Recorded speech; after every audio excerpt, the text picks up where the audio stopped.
What's up guys, welcome back to another video, and before we go anywhere, I just want to say thank you for getting me to 15,000 subscribers. I didn't think we were going to reach it, at least not for a while, but I'm glad you guys came through, and here's the what if I have planned for the 15,000 special. What if Piccolo had a son? Anyways, without further ado, because this video is already going to be long as it is, let's go.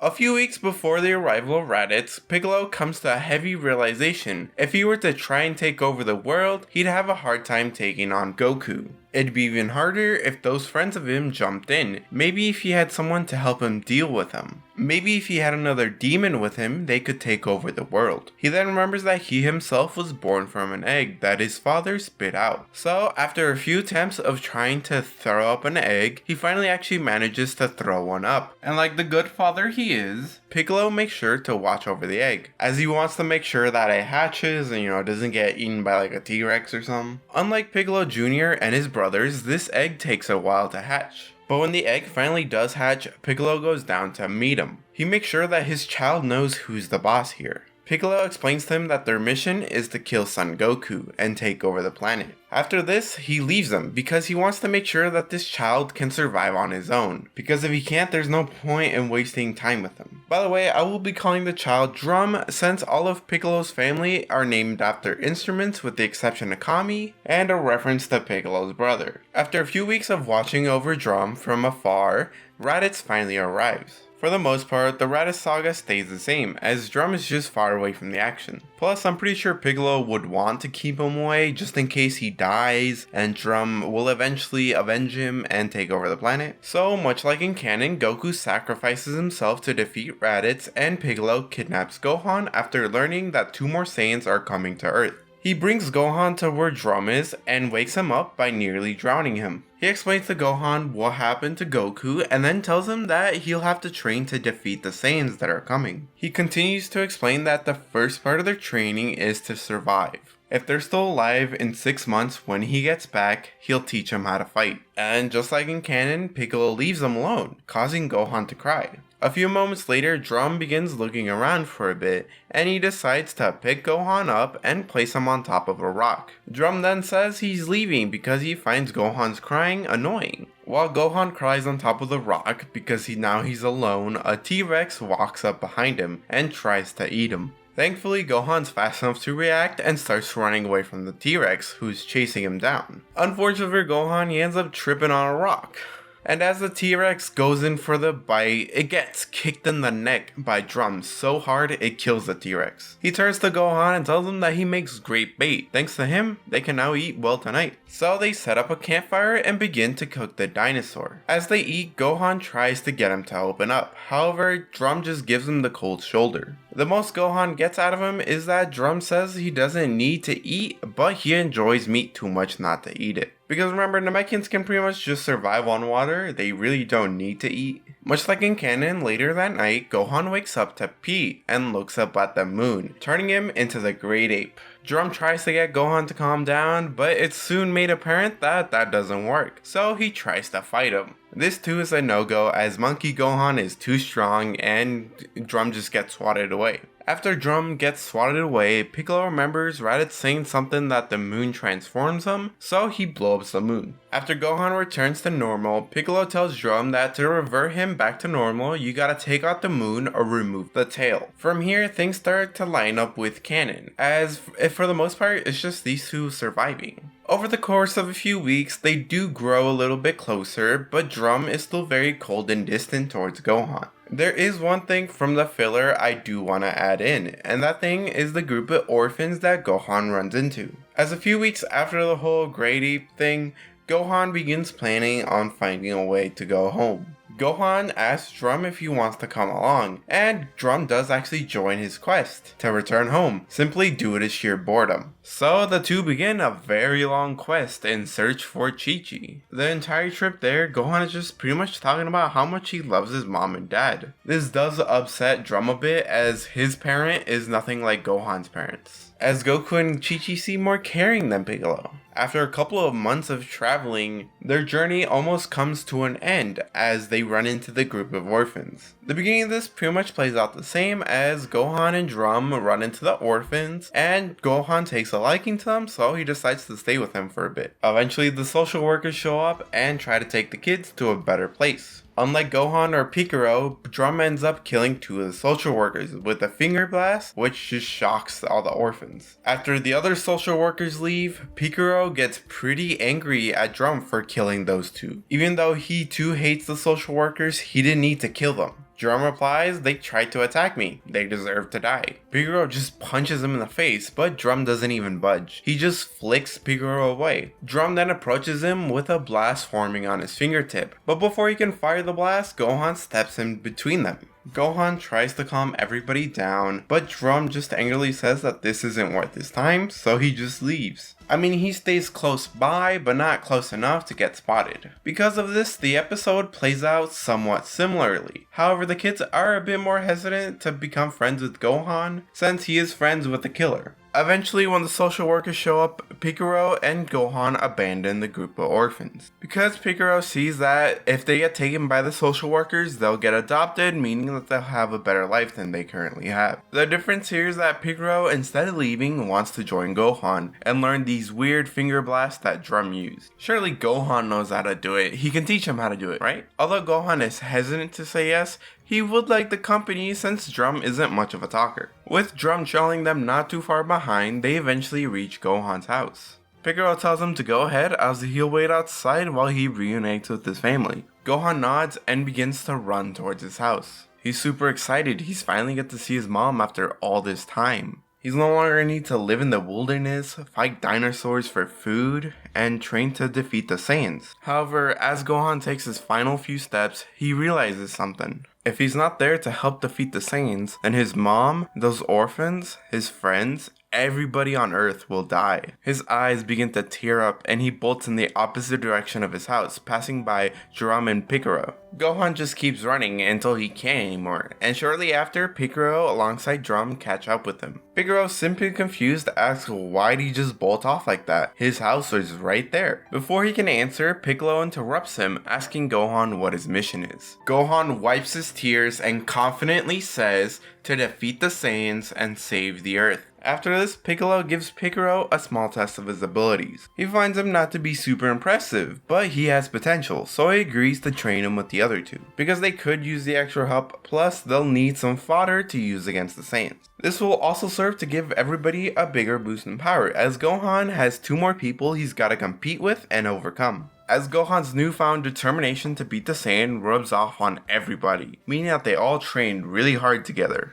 Eventually the time comes and the Saiyans arrive on Earth. The beginning part of this arc starts out the same, with the Saiyans meeting up with Piccolo and the kids. After this, the human Z-Fighters would arrive one by one. Yamcha would comment that he didn't actually believe Piccolo would actually have a kid, because I'm pretty sure at some point during their training, Kami would have told him about this. Krillin, Yamcha, and Tien would also be wondering about Piccolo, but it's no time for backstories, as Nappa unleashes the Cybermen. Drum steps up saying to leave all these little guys to me, I'll kill them all in one blast. However, Krillin whispers into his ear to draw it out as long as possible, because Goku isn't here yet. Drum coldly responds not to tell him what to do, but showing his dominance doesn't sound too bad. This fight would be completely one-sided, as Drum is just merely toying with the Cybermen. Drum even does fake outs to make the Cybermen think that they're gonna win, just for Drum to hit him back even harder. Eventually, Nappa, not liking the way things are turning out, he tells all the other Cybermen to fight together. However, even with the Cybermen working together and trying to coordinate some sort of attack, Drum is still superior. Getting tired of fighting them, Drum flies into the air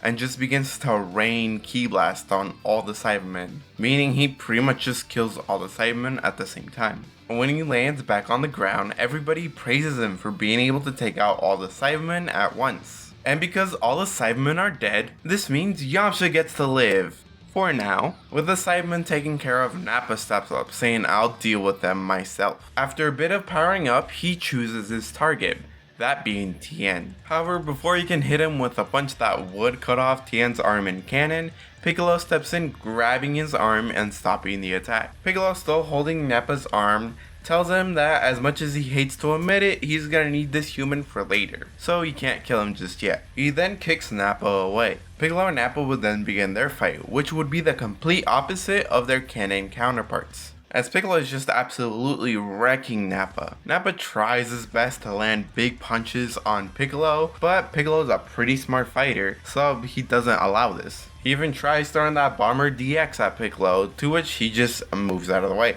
Piccolo would try to drag the fight as long as he can, but much like with Drum, he gets tired of it and kills Nappa. Because unlike Goku, who breaks Nappa's back, I don't think Piccolo would show that kind of mercy, so he'd just kill Nappa. Just like with Drum, everybody praises him, however Tien reminds them that there's still one Saiyan left, and he's stronger than the one Piccolo just fought. Vegeta just laughs at the thought of Nappa being defeated by a Namekian. However, this means it's his turn, so he begins walking towards the group, causing them all to get into their fighting positions. Yamcha just kind of throws out the question if they really think that they can hold off until Goku gets here. This stops Vegeta dead in his tracks, as he's heard that name before. He goes on to question the group if this Goku fellow wouldn't happen to be Kakarot, to which Krillin says yes, that's what his brother called him, what of it. Vegeta realizes that he must have used those Dragon Balls to come back to life. He then continues his questioning of the group, asking if someone weaker than Raditz is really their only hope.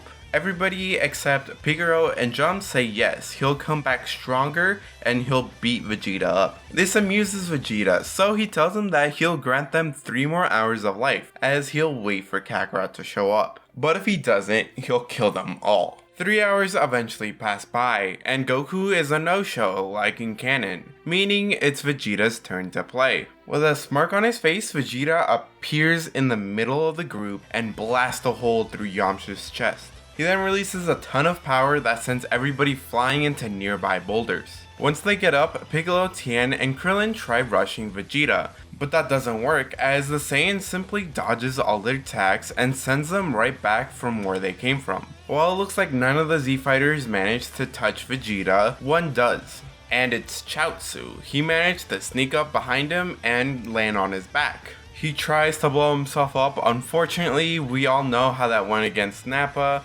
so it doesn't work out here. It's also around this time that Yamcha finally bleeds out to death. Both of these deaths greatly upset Tien, so he angrily flies up and begins charging a Tri-Beam. In order to distract Vegeta from Tien, Piccolo and the others fire a combined blast at Vegeta. Vegeta quickly goes to Piccolo and kicks him in the gut, and then bitch slaps his Krillin away. He then approaches the boys and Trump tries to attack him, however the attack does nothing and Vegeta grabs the Namekian kid by the neck.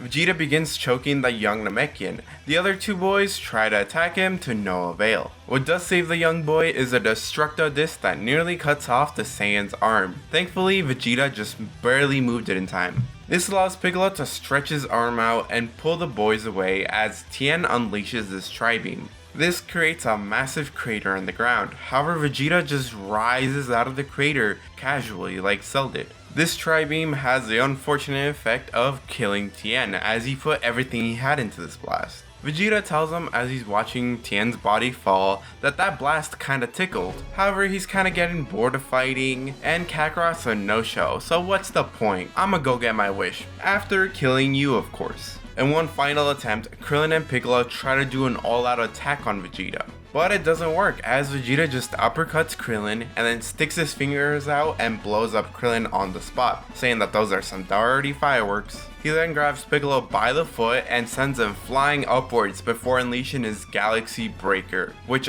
vaporizes Piccolo on the spot. Vegeta then turns his attention to the kids, who get enraged at the fact that all their friends have just been killed in front of them.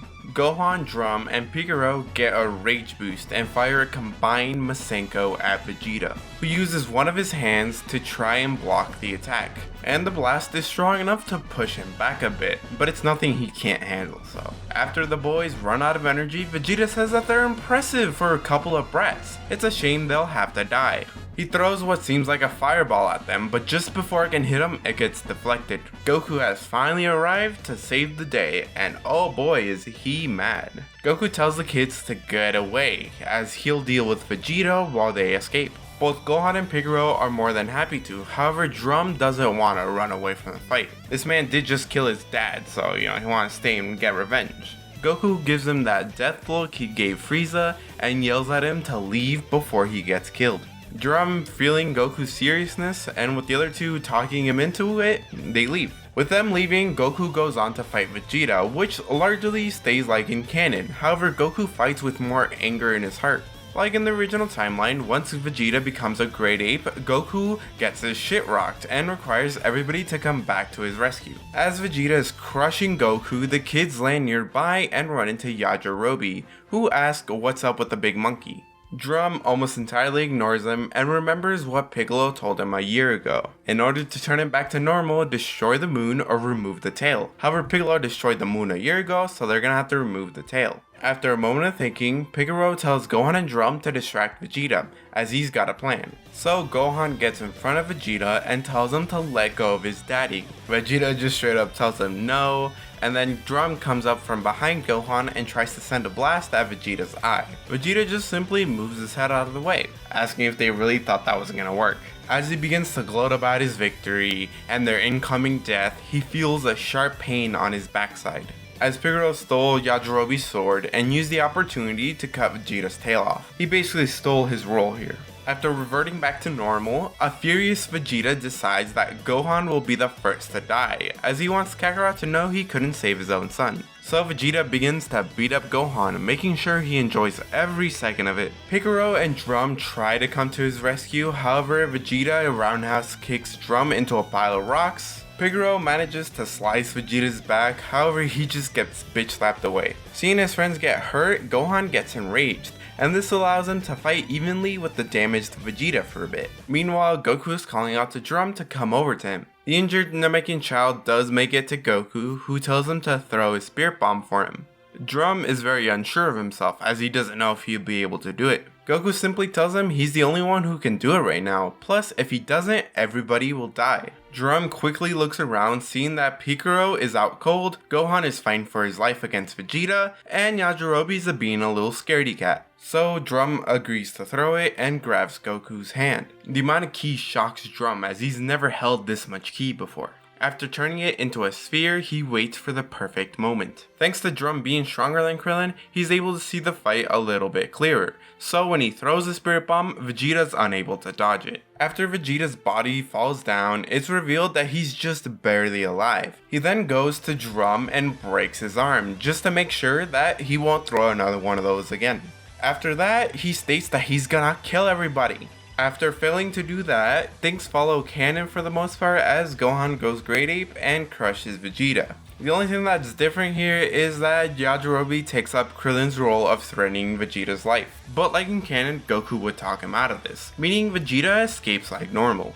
Anyways, that's where we're going to be leaving off for today. I do want to address one thing that I didn't address it in the actual what if.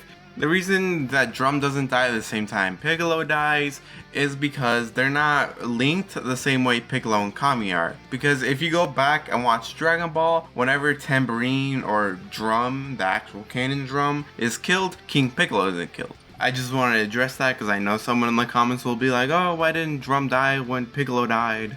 Anyways, like I said, that'll be it for this video. I will do a stream like at Sunday or Saturday, sometime one of those 2 days to celebrate the 15k. But yeah, I'm also gonna get a Pokemon what if out there soon. Hopefully it's next week. But anyways, with that said, hope you guys like this. Remember to like, comment, and subscribe, and I'll see you guys later.